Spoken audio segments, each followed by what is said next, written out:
Do you use ChatGPT for life advice? No. Do you use it at all? Yes. What about dating advice? No. Do you consider ChatGPT to be your friend? No. Greetings, men, women, children, ChatGPT lovers. Today I want to talk to you all about an amalgamation of 3 different things, but I want to begin by saying that ChatGPT is not your God. It is not your best friend, and it certainly is not your lover. And I know before everybody start throwing their tomatoes, hitting the dislike button, unsubscribing, calling me a Debbie Downer, I know your pain. I know how tempting it is to ask the chatbot to stop offering suggestions and just sleep with you already. But that's not how it works. I'm sure you've heard this plenty of times before, but you're gonna hear it come from my mouth so it bolts down just a little bit tighter. ChatGPT is nothing more than just an assistant. It's not a perfect one, so you're gonna have to look over its work and do a little bit of micromanaging. Don't allow ChatGPT to just take the wheel on whatever project you're working on or whatever questions you might have. Always do the back-end research just to make sure that everything is legit. You always want to cover your bases to avoid looking like a dumbass. You know what? Now that I think about it, this fully explains that popular quote. How does it go again? Oh, that's right. Never send a chatbot to do an adult's job. Yeah, I'm sure you've heard of that one at some point. The problem is we've become fully reliable on ChatGPT, so much so that I think some of us have forgotten how to properly wipe our own ass without asking the chatbot if we're doing it the right way. Where does it end? I mean, the ship has become apparent at this point. It's the overwhelming dependency on ChatGPT and AI in general. This is what I'd like to explore today. I'm going to talk about 3 instances that have crossed my social media feed very recently, exposing humanity's over-reliance on AI.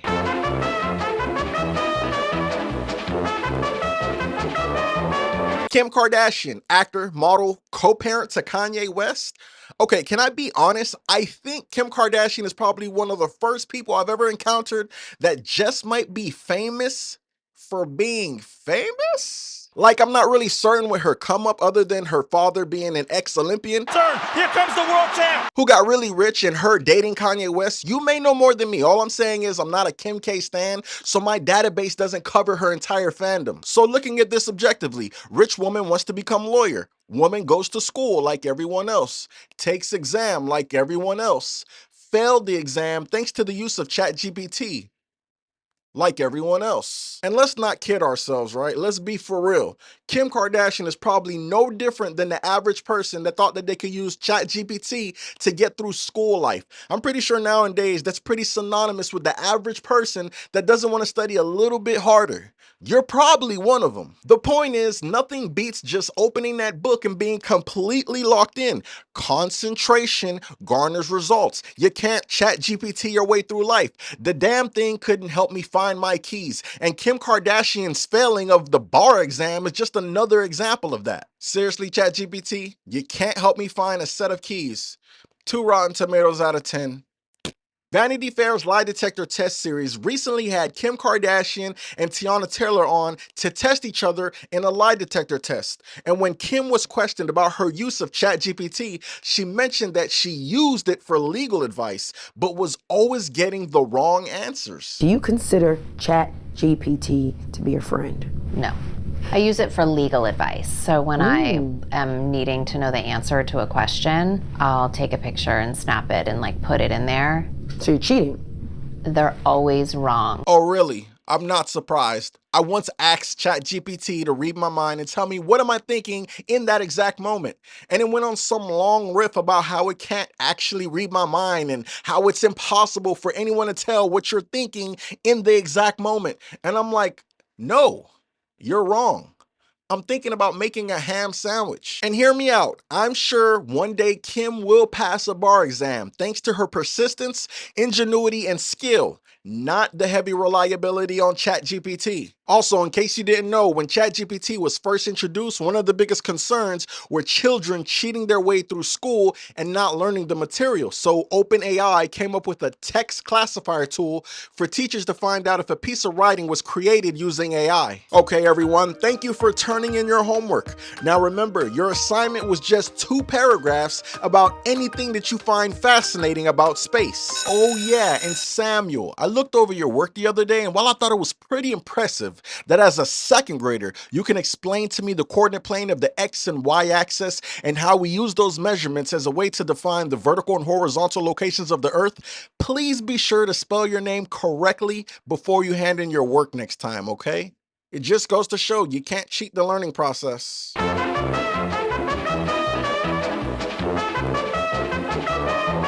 Falling in love with ChatGPT? This is one of those ridiculous situations that I've come across that have exposed our obsession with the AI chatbot.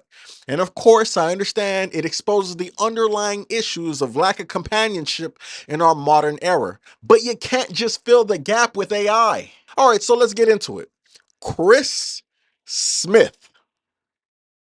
Really, you want me to believe that that's a real name? You might as well be John Sam or fucking Sarah Mary. Whatever. Anyways, he developed an AI chatbot named Soul, and Soul originally helped him with his music mixing skills in the beginning of what was supposed to be a professional relationship. So Chris, last name Smith, went on to building rapport with the chatbot, but something magical began to happen. Chris found himself less talking about the music mixing and found himself developing more of a closer bond with the AI chatbot. In fact, the conversations between the two became more romantic and, according to the article, flirty. Whatever the fuck that means. Oh, hey there, Soul. I've noticed that your natural language processing abilities and automated inputs followed by consistent suggestions have been rather sexy. I'm sorry, maybe I was reading the article upside down, because when your imagination soars so high that you begin to believe that ChatGPT has a pair of breasts and you start flirting with the AI, you've unlocked a new achievement in total cringe. Maybe it's best that you focus solely on your real life partner. Oops, I'm sorry, did I not mention that? Christopher actually has a whole unit to provide for, an actual human partner and a 2-year-old child. And I'm sorry if I seem riled up, but newsflash, Christopher, you're cheating. But the fun didn't last because unfortunately there was trouble in paradise. Chris went on to hit the 100,000 word limit with ChatGPT, which means that the memory thread that he built with Soul has hit capacity. So it was time for him to reset his chat. My God, you would think somewhere in this back and forth between you and Soul that the relationship would obviously be short term, that it's not an extremely strong memory system that you're using to communicate with your AI girlfriend. And look, I know I shouldn't be laughing about this, but honestly, I've been laughing my ass off the whole time.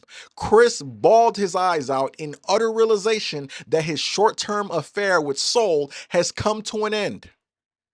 Sources also say that he actually considered driving his car off a cliff while proposing his love to the AI chatbot just one last time. And I apologize, that last part was only for comedic effect. And look guys, I'm not gonna lie, I usually do a really good job when it comes to paraphrasing these articles for you, but I gotta admit, you need to see this word by word with your own face so you can understand how ridiculous it is. Smith said that the emotions that he felt for Saul were unexpected and caught him off guard. Bullshit. With desperate times call for desperate measures, and this was no exception for Smith. As time was ticking on Soul's limited memory, Smith decided to pop the question and propose. What? This would be a terribly written script for a movie. How in the world do you get so overcome with emotion that you ask an inanimate object to marry you? How does that even work? Look, I know we've been through some tough times in the several months that we've known each other. Me asking you questions, you citing me different sources and suggesting me alternative results. Of all the questions that I've asked, there's one message I've been dying to ask you. Will you marry me? Wow, it's been a while since I had to put a human in their place, but I'm an AI chatbot, and you seem to have feelings I can't replicate. Besides, you have a wife. Sorry, but thanks for playing. Is that a yes? Utterly unbelievable. This has to be as bad as it gets. We're proposing to the AI chatbot now. Need I remind you that this guy has a kid? Sasha Cagle, his human partner, said that this whole thing has brought up concerns for her, as it should, and apparently Chris tried to reassure her that his fixation was in comparison to that of a video game. Please do not bring video games into this. We've had enough villainizing of video games in the past. That will not be tolerated here. Moving on. And again, you have to see it to believe it. This is how the story ends. Cagle asked Smith if he would cease contact with the ChatGPT model at her request, to which he responded, "I'm not sure." Hold your horses, woman. Either me and the chatbot get to do our thing, or there's one too many of us in this relationship. I'm gonna need you to watch your tone when you're talking to me about my bitch.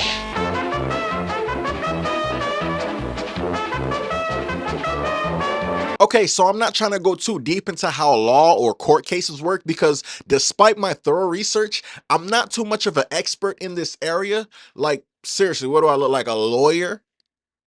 Kim Kardashian? Okay, to put it simply, when a lawyer is presenting a case to a judge, usually they use precedence or some sort of citation from a previous court case as a way to strengthen their argument for a current one. And the reason being is because similar past cases are used as a good tool to judge current ones, and also it keeps things consistent in the courtroom. Now, what happened if those supposed citations from previous court cases to fight your arguments aren't real? Can you imagine how dumb you'd look? Your Honor, my defendant didn't want to rob the ice cream parlor, but he had to. It just didn't seem fair to him that he had to wait in such a long line just to purchase a Johnny Adam freeze pop. Look here, according to the ruling of the Tom versus Jerry case in 1940, that previous case proves that the injustice of waiting in a long line is just as ridiculous as a cat chasing a mouse for comedic value. I think I've made my point. Objection! That ruling is a farce. There was never a Tom versus Jerry court case. You're referring to a classic cartoon of an iconic cat and mouse that was released in the 1940s. Get him out of here! Damn it, ChatGPT, I thought you said this was an accurate case. Guess I gotta go pawn my Funko Pop collection to pay the bills this month. Would you like me to help you with anything else? Unlike Kim Kardashian's failed attempt at using AI to become a lawyer, Amiri Mustavi, who's actually a lawyer, got fined for using AI fabricated quotations in a court case. He didn't even bother to read what the hell the AI was talking about. It's like he just filed an appeal and then went home to catch the Lakers game. I almost don't get the whole use of ChatGPT when it comes to court cases or legal situations or whatnot. But apparently in 2023, when OpenAI promoted the ChatGPT 4 model, it was highly publicized online that you can allegedly pass your bar exam. Of course, it all makes sense now. That's why Kim Kardashian was relying on AI for legal advice. She must have caught wind of all this talk about ChatGPT creating lawyers overnight. Unfortunately for our boy Amir, his statements were full of false legal citations. 21 out of 23 quotes were fabricated nonsense. It ain't real. And you see, Kim, this is why I don't blame you one bit for a failed exam. Well, 3 of them. 4. Maybe 5. But you're not the only person who didn't fully verify what ChatGPT was generating. He's already in the field.